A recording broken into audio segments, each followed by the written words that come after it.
তৃণমূল জমানায় অত্যাচারিত মুখ্যমন্ত্রী জনতা দরবারে তারই অভিযোগ জানাতে এসেছিলেন দেবনারায়ণ মণ্ডল। তিনি হাওড়া লঞ্চঘাটে স্টেশন ম্যানেজারের কাজ করতেন, কিন্তু 2011 সালে তৃণমূল সরকারের আসার পর থেকে অত্যাচারের শিকার। স্থানীয় বিধায়ক থেকে চাকরি থেকে সরিয়ে দেওয়ার পরিকল্পনা করেন। মিথ্যা অভিযোগে দায়ের করা হয় দেবনারায়ণ মণ্ডলের নামেও, ফলত চাকরিটাও চলে যায়। তৎকালীন মুখ্যমন্ত্রীকে বিষয়টি জানিয়েছিলেন তিনি, কিন্তু অভিযোগ যেহেতু হাওড়ার বিধায়কের বিরুদ্ধে তিনি অভিযোগ জানিয়েছিলেন, তাই আর অভিযোগের গুরুত্বই দেননি তৎকালীন মুখ্যমন্ত্রী। এরপর পালা বদলের পর বর্তমান মুখ্যমন্ত্রীর কাছে সরাসরি অভিযোগ জানালেন দেবনারায়ণ মণ্ডল। তৃণমূল সরকারের তখন যে এমএলএ ছিল অশোক ঘোষ, উত্তর হাওড়া, উনি আমার নামে অ্যাসেম্বলিতে বিধানসভায় গিয়ে স্পিকারকে বলেন, তার আগে আমি গঙ্গাসাগর করে এসেছি, গঙ্গাসাগরে খুব সুন্দরভাবে কাজ করে এসেছি।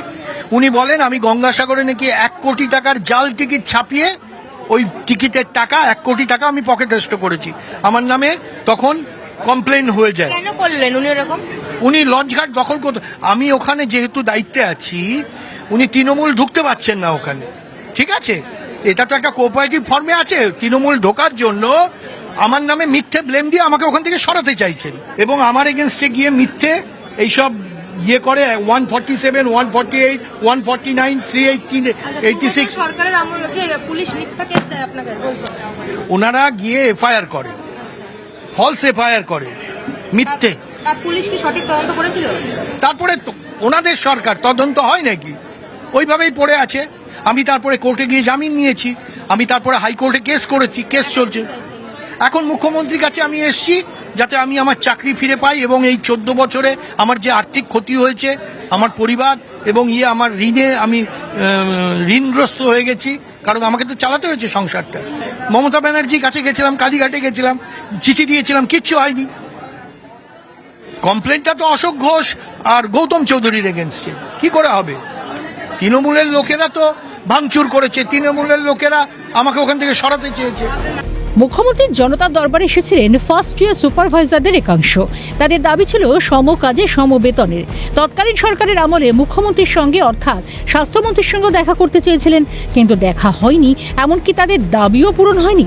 তাই জনতার দরবারে এসেছিলেন নতুন সরকারের মুখ্যমন্ত্রীর সঙ্গে সাক্ষাৎ করে তাঁদের সমস্যা জানাতে। আমরা পশ্চিমবঙ্গে এরকম অনেক 1400 FTS আছি যারা আমরা হেলথে কাজ করি, এবং আমরা আরবান এরিয়াতেই কাজ করে থাকি।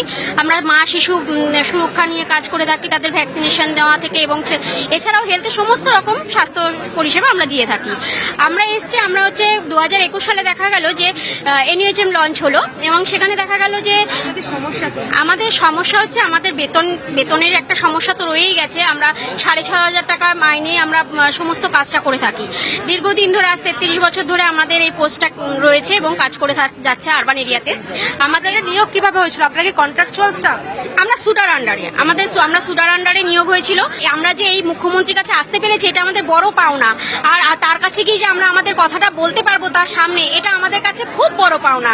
আমরা পূর্বতন সরকারের কাছে সেই সুযোগ পাইনি, তাই আমরা ভীষণভাবে পজিটিভ থিঙ্ক নিয়ে রয়েছি যে স্যার আমাদের কথা শুনবে এবং আমাদের সব কথা ঠিক বিচার করবে।